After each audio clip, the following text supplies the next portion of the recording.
Welcome to Mount Lebanon High School. Thank you for joining us this evening for tonight's Cum Laude ceremony for the class of 2025. Our program will now begin.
Good evening to everyone gathered here tonight, and welcome to the 64th Annual Recognition Ceremony of the Mount Lebanon High School chapter of the Cum Laude Society. I am Elsa Hayweiser, representing the class of 2025. The Cum Laude Society is a national organization seeking to acknowledge superior scholarship at the high school level. This year, 72 members of the Mount Lebanon senior class will be recognized not only for their superlative academic achievement, but also for upholding the ideals of the Cum Laude Society: excellence, justice, honor, and truth. It is important to note that these four ideals are not fixed, stagnant textbook definitions. Excellence is not simply academic merit. Honor and justice apply to matters beyond the law. And truth is more than wrong and right, encompassing the feelings behind our thoughts and actions. Each day, we are forced to make decisions and are given the opportunity to reflect our unique values through our choices and actions. For each one of us, these broad, abstract concepts of the Cum Laude Society have a specific personal meaning in our lives. In line with that sentiment, you will hear from four students who will share their thoughts on the four areas that represent the ideals of the Cum Laude Society. Here to give you a brief overview of the society is Sally Tan.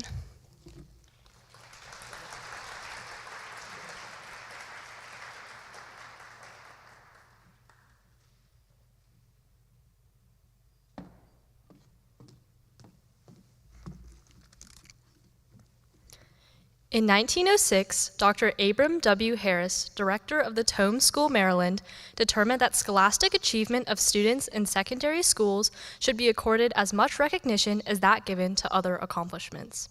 He envisioned a society modeled after Collegiate Phi Beta Kappa, which is one of the highest academic honors achieved by a college or university student. This society would likewise encourage and recognize true scholarship. Since Dr. Harris and his associates believed that chapters should be established only in schools of superior academic quality, the group moved slowly in granting new chapters. By December 1908, charters have been granted to Tome, Phillips Exeter, Phillips Academy, Evanston, Penn Charter, Centenary Collegiate, and Brooklyn Polytechnic, all schools for boys. In 1962, Mount Lebanon High School was honored to be granted a charter for the establishment of a Cum Laude chapter in District 3 of the 8 national districts. At the time, Mount Lebanon was the 10th public school to be granted a chapter. Of the 353 chapters in the United States, 327 exist in private schools, and only 26 exist in public secondary schools, Mount Lebanon being one of the 26. Mount Lebanon is the only public high school in Pennsylvania to be granted a charter.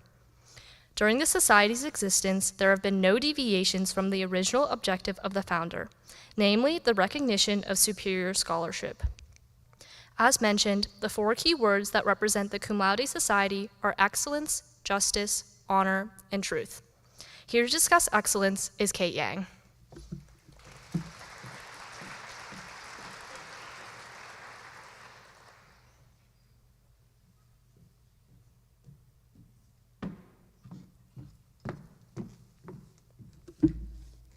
I can't speak for all of the students here today, but if I had to guess, I could safely say that many of us have, at least at some point in our high school years, been excellent sheep. That reference probably makes a lot more sense if you read Excellent Sheep by William Deresiewicz in AP Lang last year. However, for those who aren't as familiar with the concept, being an excellent sheep can essentially be defined as excelling within a rigid, achievement-driven system without necessarily embracing true intellectual curiosity, self-discovery, or independent thought. In some sense, being excellent sheep is what got us here today. How many of us have taken certain AP classes simply for the GPA boost, or spent hours studying for calculus tests only to forget the material days later, or sacrificed sleep, hobbies, and frozen yogurt outings with friends simply to craft the picturesque resume? But here's the issue. Do all of these achievements and accolades truly make us excellent, or just really good at following the flock? Let's say we continue toiling this way in college and beyond. When does it stop? Is it when we graduate cum laude again? Or is it when we finally make partner at Goldman Sachs or McKinsey? The answer is none of the above. So then, what really is excellence? Sure, excellence can manifest as discipline, integrity, and tenacity, all qualities that got you to this room today. But above all, it is about purpose. I find purpose in my journey to one day be able to repay my parents for the sacrifices they have made for me, for giving up everything they knew to immigrate to the United States for the mere possibility of a better life. That doesn't mean I wake up every morning with the intent to appease my parents, sorry mom and dad, but rather I strive for excellence because I understand the weight of their sacrifices and the opportunities and privileges I have because of them. Excellence, for me, is about finding purpose in honoring the values and dreams my parents instilled in me and living my life in a way that shows my love and appreciation for them. This brings us to a crucial idea. Our definitions of excellence must be personal and authentic. Just as excellence stems from purpose, purpose is inherently rooted in authenticity. Rather than losing ourselves in the toxic cycle where we are conditioned to see other people's successes as our own failures and pressure to conform to traditional ideas of success, we must embrace the courage to carve our own paths, no matter how unorthodox they may be. This process isn't always pristine nor glamorous, but it's one that is incredibly rewarding. Instead of measuring excellence through achievements, we begin to live our lives with unique passion and intention. We begin to ask ourselves, how can we use our distinct knowledge and prowess to give back to the world, to uplift our communities, to catalyze change? Once we stop following the flock and stop living to excel, true excellence comes into fruition. We must also recognize the fact that excellence is a continuous journey. one that isn't fulfilled by a single milestone. Rather, excellence is an eternal concept, one that inspires us to better ourselves and those around us each and every day. Excellence isn't about perfection. It's about continuously pursuing a life full of purpose. It's okay if you're unsure of your purpose. Most of us are. The act of striving for purpose is what leads to true excellence. Think of excellence like a function, one whose limit quite literally doesn't exist.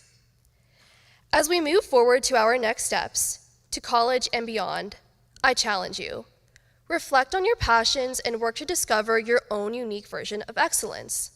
Instead of chasing what you think looks good on paper, think about what excites you, what inspires you.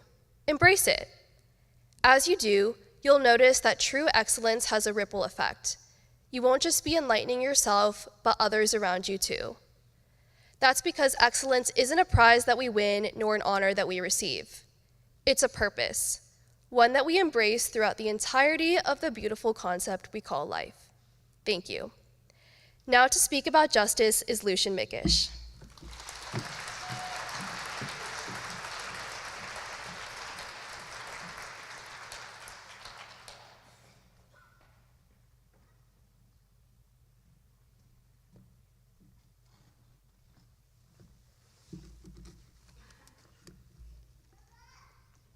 As we look at the world around us, it's easy to believe that justice simply doesn't exist.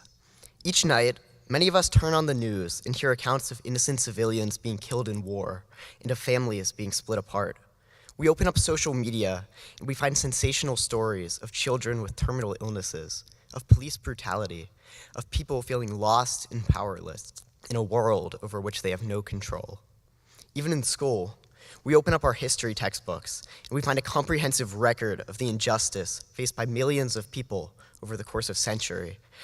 A record of how many Africans were forcibly taken from their homes in the transatlantic slave trade. A record of how many cents the average woman earned for every dollar a man earned. A record of how many Jewish men, women, and children were murdered in the Holocaust. And when we take in all of this information, how could justice be anything more than a hopelessly unachievable ideal? While all of these travesties deserve to be understood and recognized and addressed, I think we have a tendency to limit our perspective by thinking about justice solely on a global scale. With the rise of digital communication, we tend to think less about the world immediately around us. Most of us care much more about the national news than the local news, and we would probably rather text our faraway friends than talk to our next-door neighbors. When we try to define justice on this global scale, the result will almost always seem grim and unattainable.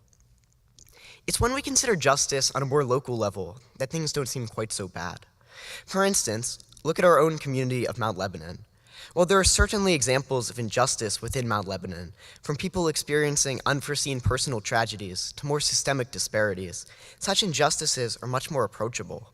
I'd imagine we've all seen the GoFundMe pages created after tragic car accidents and house fires. We've seen our community rally around those afflicted with cancer. There's always going to be some amount of unfairness due to the inherent randomness in life, but by taking action locally, we can account for this and push our own community closer to justice. It's well within our power to treat everybody we meet with fairness and respect and to choose not to cheat the system at the expense of others. It's within our power to give a little help and support to those in need. On the smallest, everyday, person-to-person scales, justice is possible. Of course, the most difficult part, the long road we have ahead of ourselves, is transferring this attainable, small-scale justice to a much larger scale. You know, it may not seem like resisting the temptation to cheat on an online test will do too much to fix systemic inequality across the country.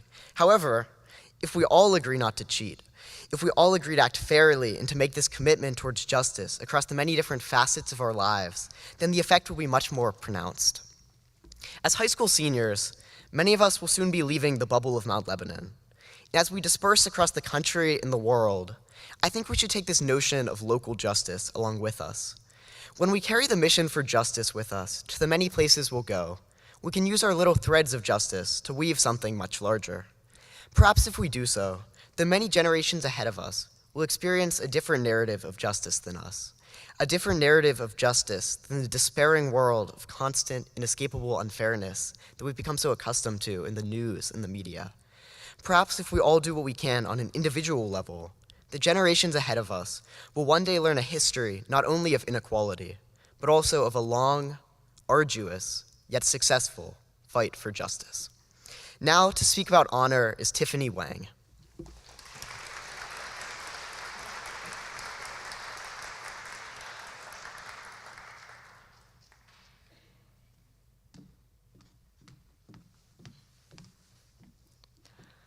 When Daedalus crafted wings of feather and wax for Icarus, he warned his son, "Fly too low, and the sea will swallow you.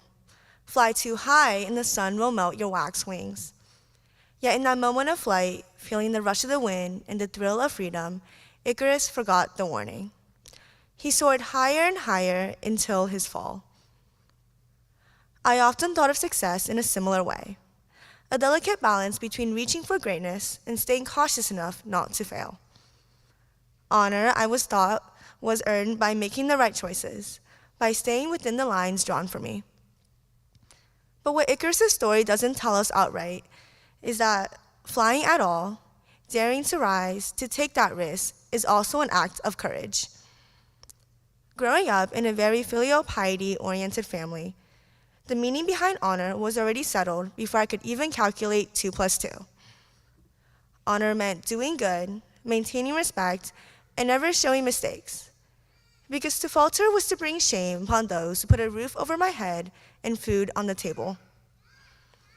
So I chased the version of honor I thought was right. I stacked my schedule with APs. I said yes to every responsibility. I pushed myself towards perfection because I thought perfection meant honor. But the thing about perfection is that it's a game you can never win. No matter how many awards I earned or how many achievements I collected, the feeling of fulfillment never lasted. And then, inevitably, I failed. Maybe it was a disappointing grade on a test I had studied hard for. Maybe it was a responsibility I couldn't keep up with. Or maybe it was the moment I realized I had no clue who I was beyond the expectations placed on me. Icarus fell because no one ever taught him how to land.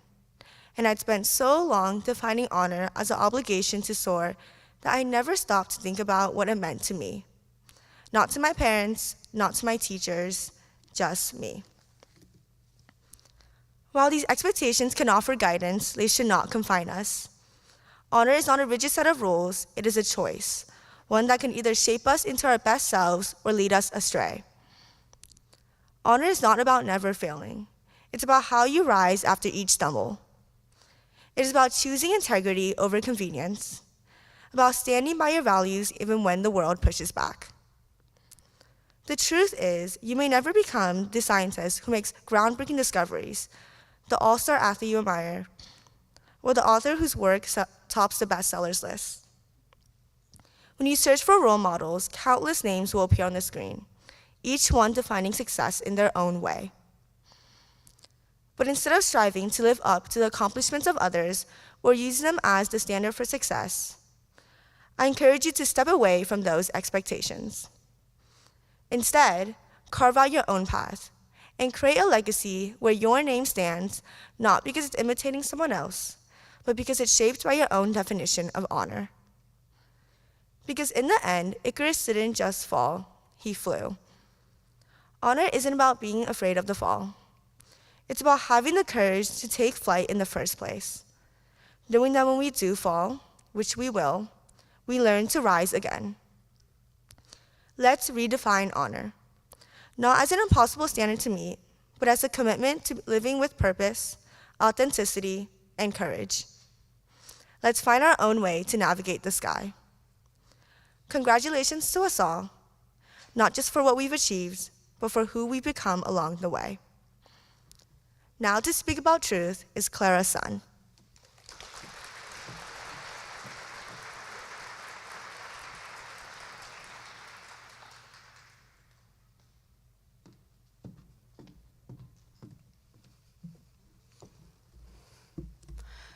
We often speak of truth as if it's a destination, solid, immovable, and self-evident.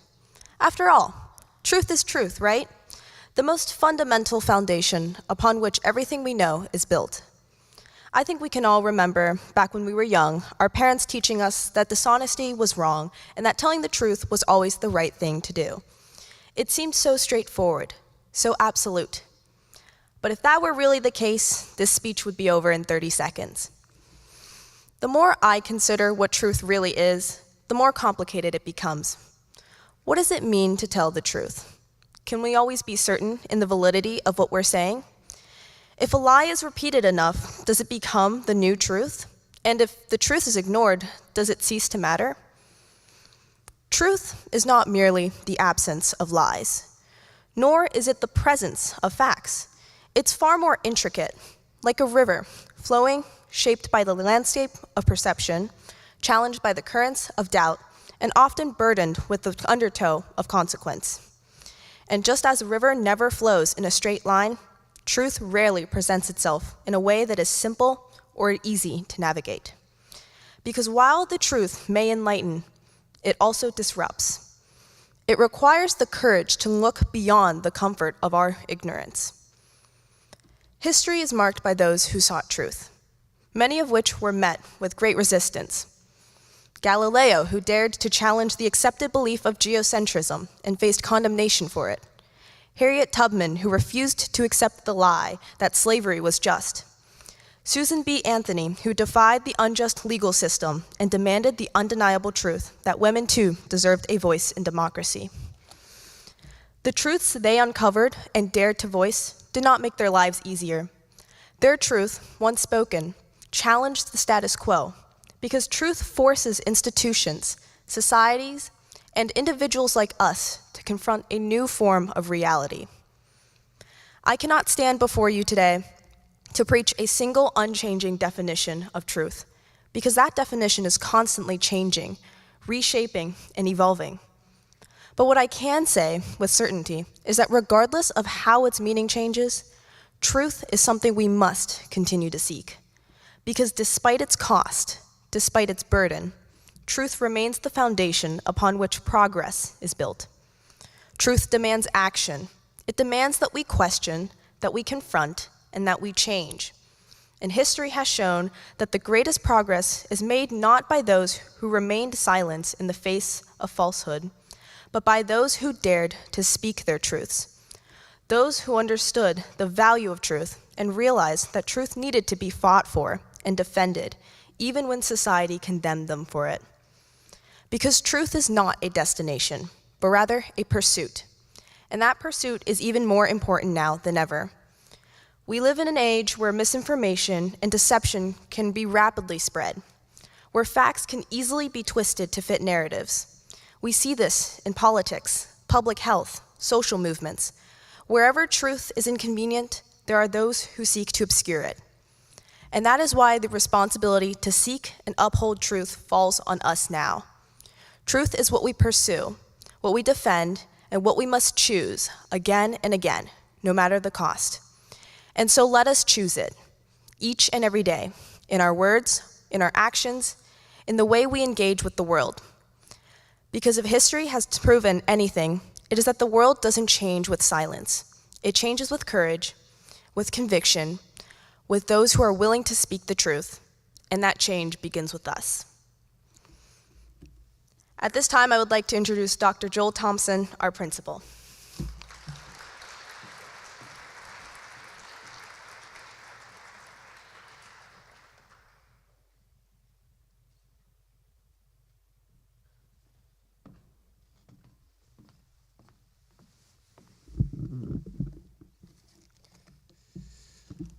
Good evening, inductees, parents, friends, and staff.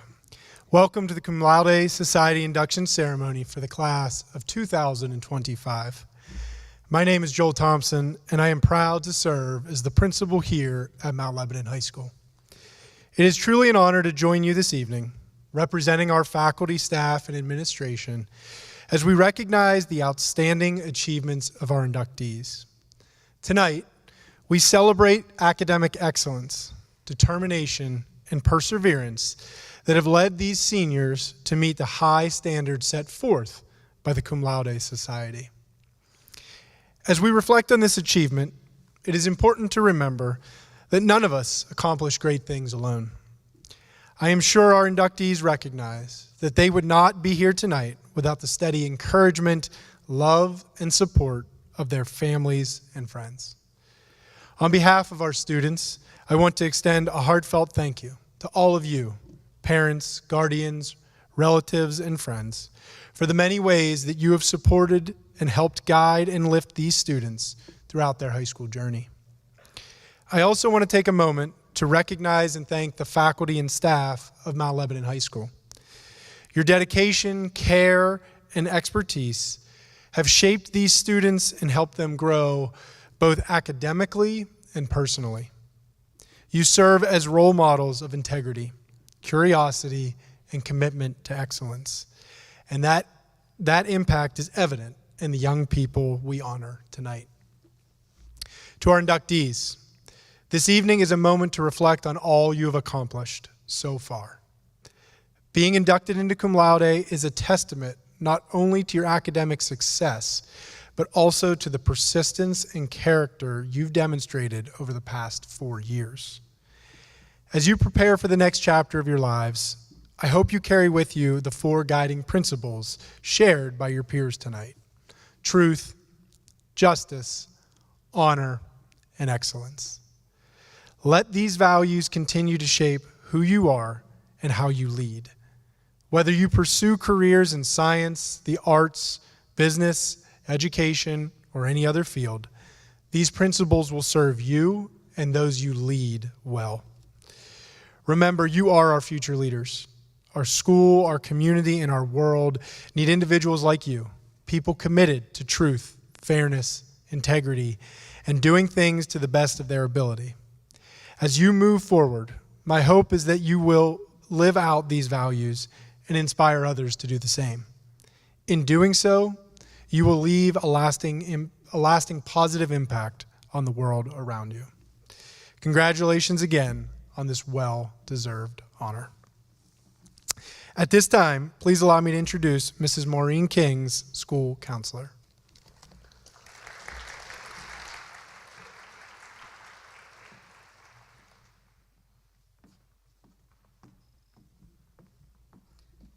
Thank you, Dr. Thompson. At this time, I'm going to share with you the eligibility requirements for student membership into Cum Laude.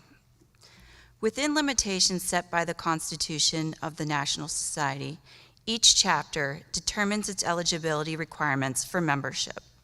The following are the minimum requirements for the Mount Lebanon High School chapter. To have a minimum of 31 credits in required college preparatory academic mathematics, history, social sciences, languages, and English in grades 9, 10, 11, and the first half of grade 12. To have earned at least a 3.9 weighted quality point average of A's, B's, and no more than 1 C in the subjects on which quality point average is based. According to the National Cum Laude chapter, a school can induct up to 20% of its senior class. Since we are limited to no more than 20%, this year, a minimum of a 5.0 QPA average was needed to gain membership. This is quite impressive. If a late entrant into Mount Lebanon High School, the student must have spent at least the first semester of the senior year at Mount Lebanon High School and must have met the credit and quality requirements just described during the time spent at Mount Lebanon, as well in the previous school attended in grades 9, 10, and 11. Dr. Thompson, Dr. Fries, each of the students who will be on stage tonight have met all of the eligibility requirements for membership in the Cum Laude Society. I am proud to recognize this group of scholars. Would each student please come forward as I read your name? The audience should hold their applause until all names have been called. Will the first 2 rows please stand?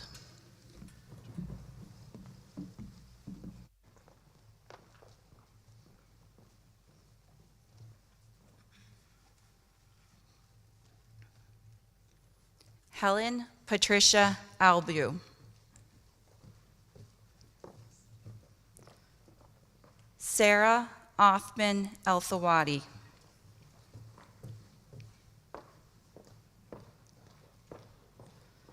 Idoan Baran Adju. Selma Bajorek. Allison Grace Barrett. Michael Akram Boxdaller.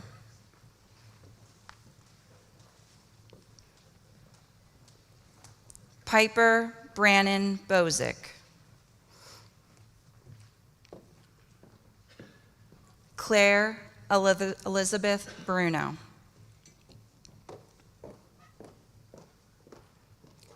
Pedro Cabusu Fariz.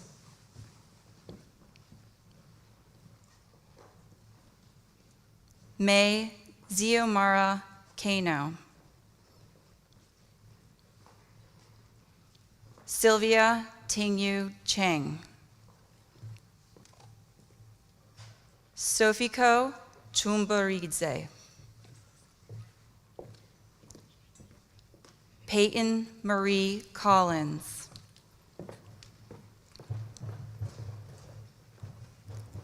Riley Samantha Collins. Adeline Grace Cox.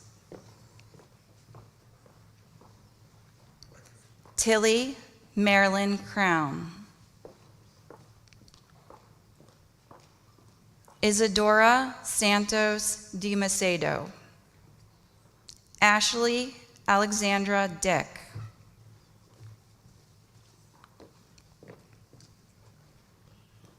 Hannah Ray Donahue. Benjamin David Docherty.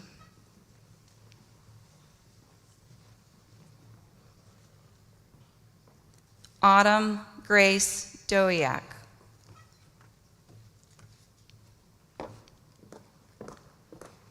Josie Breck Ingle.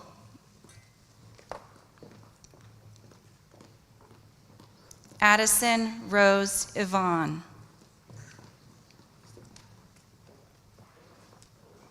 Thomas Henry Harold.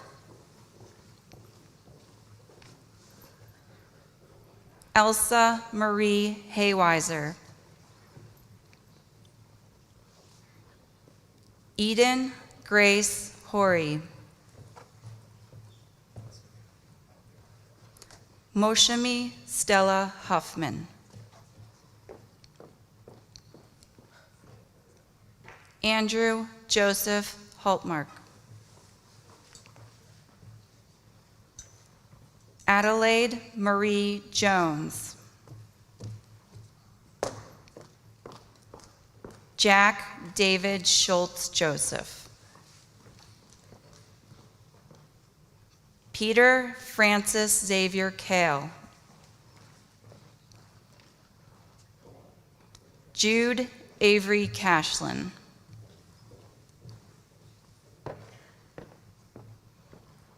Serena Michelle Cavalier. Pierce Andrew Latona. Kara S. Lauder.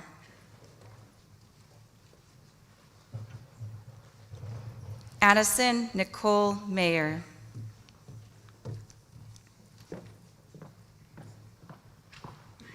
Lenny Smith McCann.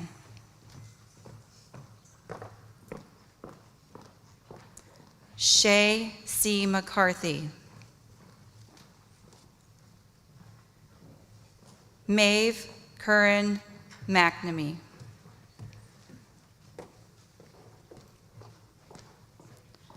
Lucian Edward Mickish.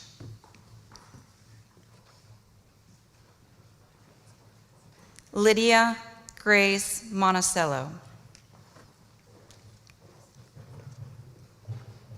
Ezra Hall Moon. Henry Augustin Nowatzki.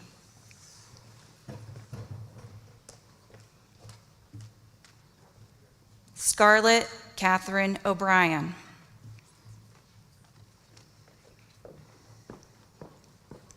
AJ Obakowski.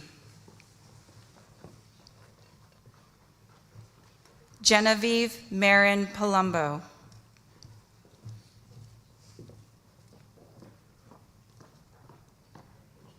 Sophia Maylee Pan.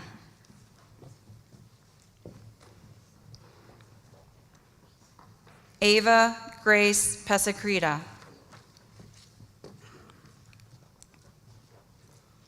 Annabella Francesca Phelps. Gabriel James Pedro. Dorothy Walker Pikelick. Mason Derek Prettyman. Ellison Ann Ressler. Anouk Elena Ritavoy. Ellen Grace Rost. Sylvia Maxine Roy.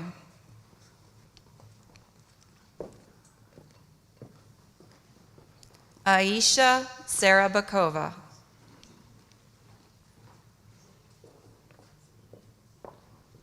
Sophia Louisa Savaris.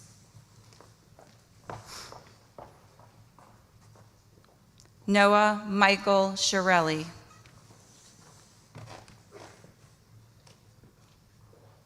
Owen Pele Emmanuel Silver. Violet Mana Slagle.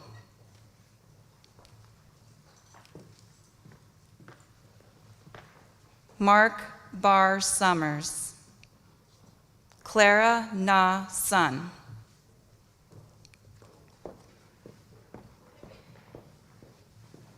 Sally Yang Tan.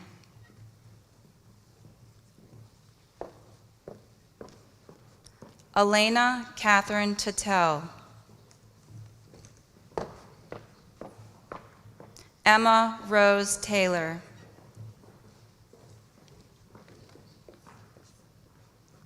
Michael Keith Tetlow. Lauren Elias Thompson.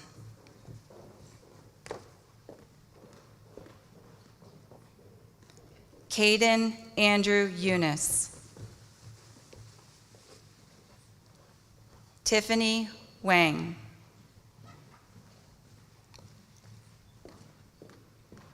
Rita Crane Williams. Kate Yang.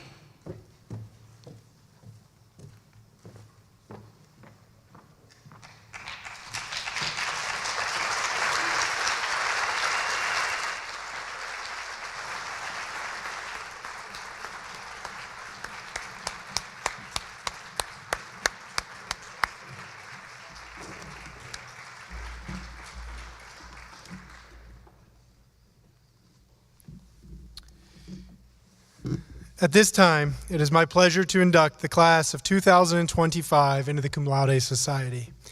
Will the inductees please rise and repeat in chorus after me? To continue my pursuit of excellence in scholarship and all other endeavors, to maintain high ideals and standards in all human relationships, to seek after truth, justice, honor, and excellence, and to uphold the status of the Cum Laude Society. I solemnly pledge my deepest devotion.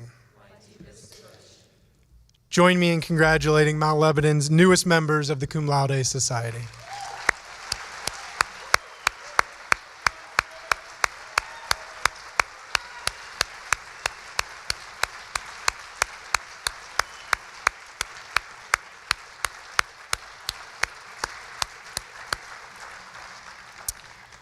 Our ceremony will now conclude with a few words from May Kano.